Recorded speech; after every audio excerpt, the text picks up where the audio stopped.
అలాంటి చిరంజీవి గారిని చాలా మంది విమర్శించి బయటకు వెళ్ళారు, పైకి వచ్చారు. ఈవెన్ ఉదయకిరణ్ లాంటి వారు చనిపోవడానికి కారణం కూడా చిరంజీవి కారణం అనే వాళ్ళు కూడా విమర్శించి ఇప్పటికీ ఉన్నారు, ఇప్పటికీ చేస్తారు. దానికి ఎప్పుడు అంటే మనకు సమయం ఉందో లేదో కానీ క్లారిటీ ఇస్తాను. ఇప్పుడు మా బాస్ ఉన్నాడండి, మా బాస్ నాకు జీతం ఇస్తున్నాడు, ఓకే, లేదా మా బాస్ నాకు మంచి అవకాశం మీద ఇచ్చాడు. సో మా బాస్కి వాడంటే పడదు అనుకున్నాను. సో అప్పుడు నేను వాడితో ఫ్రెండ్లీగా తిరిగితే బాస్ ఏమనుకుంటాడు, ఆడితో తిరిగితే ఆయనకి నచ్చట్లేదు కదా, ఆడు బిహేవియర్ నచ్చితే రేపు నాకు ఇంక్రిమెంట్స్ వేయడేమో, లేదా నాకు సరిగ్గా జాబ్ ఇవ్వడేమో అని చెప్పి నేను ఆయన్ని అవాయిడ్ చేస్తాను. అలాగే చిరంజీవి గారితో ఏదైతే వాళ్ళ అమ్మాయితో ముందు సంబంధం అనుకున్నారో తెగదింపులు అయిపోయాయి. చాలా మంది చిరంజీవి లాంటి వ్యక్తితోని ఈయన విభేదించాడు, కారణాలు ఏవైనా కానీ బయటకు వచ్చాడు, ఈయనతో చనువుగా ఉంటే మనకు కూడా అవకాశాలు తగ్గుతాయేమో అని ఎవరికి వాళ్ళు భయపడి కొంతమంది ఇలా బిహేవ్ చేశారు తప్ప చిరంజీవి గారు ఎవరికి ఫోన్ చేసి ఆడికి అవకాశాలు ఇవ్వకండి, ఆడి సినిమాలు తీసుకోకండి అని ఎవరికి చెప్పలే.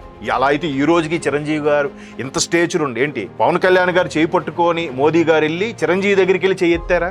ఆ రోజు ప్రమాణ స్వీకారం రోజు మోదీ గారి దగ్గరికి చిరంజీవి గారు రావాలి, కానీ చిరంజీవి గారి దగ్గరికి మోదీ, అది మెగాస్టార్ చిరంజీవి రేంజ్.